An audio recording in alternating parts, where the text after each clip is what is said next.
Assalamualaikum warahmatullahi wabarakatuh. Iyyaka na'budu wa iyyaka nasta'in. Hanya kepada Engkau ya Allah kami beribadah, dan hanya kepada Engkau ya Allah kami mohon pertolongan.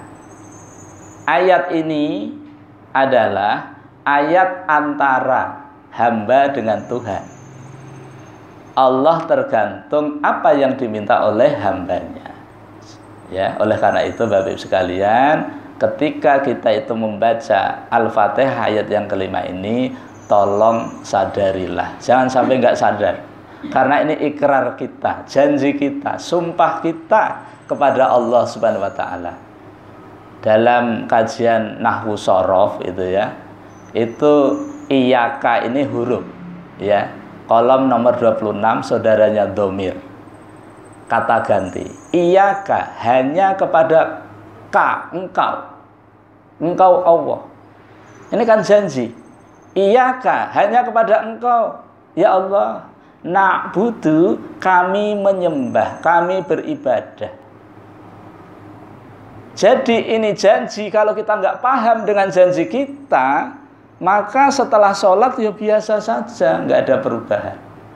Tapi kalau kita paham dengan janji ini, kita akan ingat terus, insya Allah setelah sholat kita akan melakukan yang baik-baik saja, yang benar-benar saja. Wa iyyaka nasta'in, dan hanya kepada Engkau ya Allah kami mohon pertolongan. Jadi yang pertama tadi hablum minallah, ini hablum minallah dan hablum minan nas. Penerapannya begitu. Jadi kalau kita sudah berikrar hanya kepada Allah kita beribadah, kemudian hanya kepada Allah kita minta pertolongan, berarti selain Allah tidak kita reken. Tetapi kalau tidak paham dengan ayat ini, kita sudah berikrar, sudah berjanji, tapi setelahnya kita masih punya harapan kepada selain Allah. Oleh sebab itu, belajar memahami Al-Quran menjadi penting. Bapak Ibu yang dirahmati Allah SWT, ini perpanjangan dari surah Al-A'raf ayat 172. Di mana Allah Subhanahu wa taala mengingatkan kepada kita. Allah mengawali dengan kalimat wa'id. Wa dan ingatlah. Kalau ada id itu ketika, berarti ada peristiwa. Wa dan ingatlah, jangan sampai lupa. Dan ketahuilah, jangan sampai nggak tahu.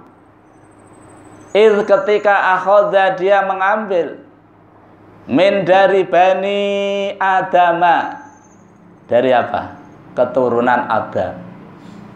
Ya. Min zuhurihim, dari tulang rusuknya, ya.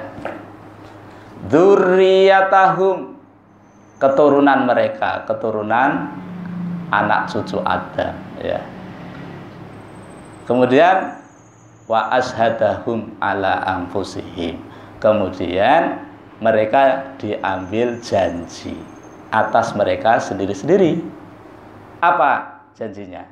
Alastu birabbikum. Jawabnya qalu bala syahidna. Ketika diambil janji oleh Allah SWT, pada waktu itu kita berada di alam ruh. Kalau ditanya Pak Hasbullah, ingat nggak Pak waktu itu? Ingat? Nggak ingat kan? Tapi yakin Kak? Yakin. Kalau nggak yakin, ya diyakinkan. Peristiwa itu terjadi betul, tapi kita nggak ingat. Maka Allah ingatkan, karena Allah sayang sama kita. Allah turunkan Jibril supaya menemui Muhammad. Muhammad yang tanpa celah, maksum. Kalau salah langsung ditegur. Rasulullah tidak pernah korupsi ayat. Wah, ini ayat bagus, ini nggak usah disampaikan aja untuk saya sendiri, enggak. Tapi semuanya disampaikan.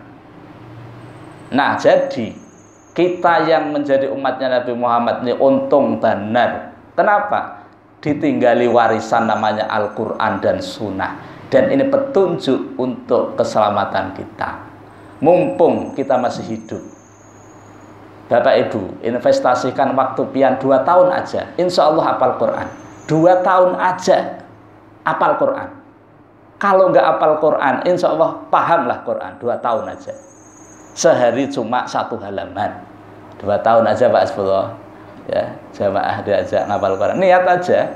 Kalau misalnya mau ringan, 1 hari 1 ayat, itu 18 tahun selesai. 1 hari 1 ayat 18 tahun. Itu cuma 30 menit. Metodenya 8M itu cuma 30 menit. Sebab kalau kita sudah dikasih hadiah yang luar biasa berupa Al-Quran, kemudian kita tidak menghiraukan dengan yang luar biasa itu, sayang banget. Jadikan anak cucu kita, anak kita jadi penghafal Al-Quran, walaupun hanya 1, ya, ada. Bapak Ibu yang dirahmati Allah Subhanahu wa taala, Allah mengatakan, "Bukankah aku ini Tuhan kalian, wahai roh, para roh?" Mereka menjawab, "Bala, benar. Syahidna, kami semua menjadi saksi." Maksudnya itu gini. Ketika Allah mengatakan, "Apakah aku ini Tuhan kalian?" itu berarti apakah kalian siap untuk melaksanakan perintahku, meninggalkan laranganku yang nanti ada di dalam Al-Quran? Bala, syahidna, siap. Tapi kenyataannya banyak yang melanggar. Walakinna aktsara nasi la ya'lamun. Tetapi kebanyakan manusia nggak ngerti, nggak mau tahu. Dikasih tahu ya biasa-biasa saja. Oleh karena itu, mumpung kita masih ada kesempatan untuk mengubah nasib kita, maka kita ubah. Nah, Bapak Ibu yang dirahmati Allah, kalau Allah mengatakan, "Bukankah aku ini Tuhanmu?" berarti siapkah kalian melaksanakan perintahku berupa ibadah? Siap, berarti kan gitu, ya kan? Setelah itu apa? Oke, kata Allah, "Antakulu yaumal qiyamati an hadza ghafilin."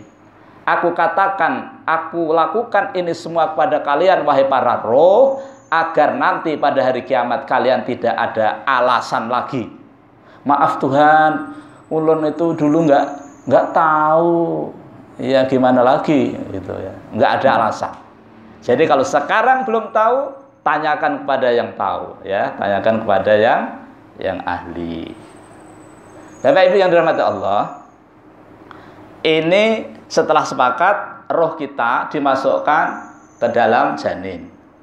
Janin disimpan di rahim ibu. Ya, yang punya rahim itu cuma ibu, kalau bapak nggak punya. Di alam kasih sayang.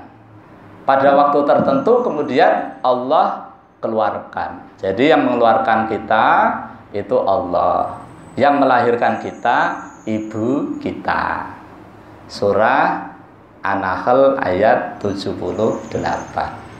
Prosesnya, "Wallahu ahrajakum min butuni ummahatikum la ta'lamuna syai'an wa ja'ala lakumus sam'a wal absara wal af'idah la'allakum tashkurun." Ya. Wa dan Allah ahrajakum, yang mengeluarkan kalian, baik laki-laki maupun perempuan yang dilahirkan oleh ibu kita. Min butuni, dari perut ummahatikum, ibu-ibu kalian.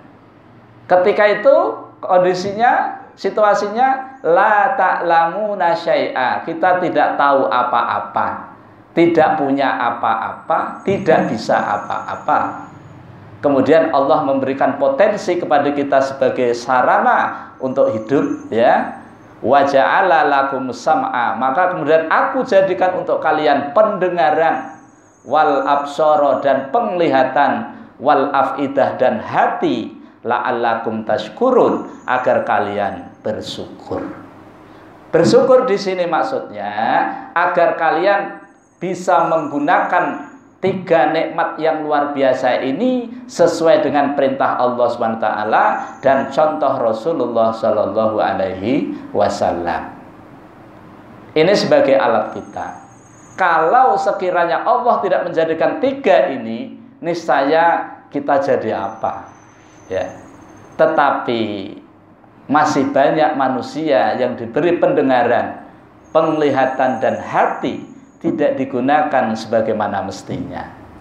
Oleh karena itu kita syukuri, karena memang tujuan Allah itu memberi nikmat ini supaya digunakan, disyukuri. Itu lahir.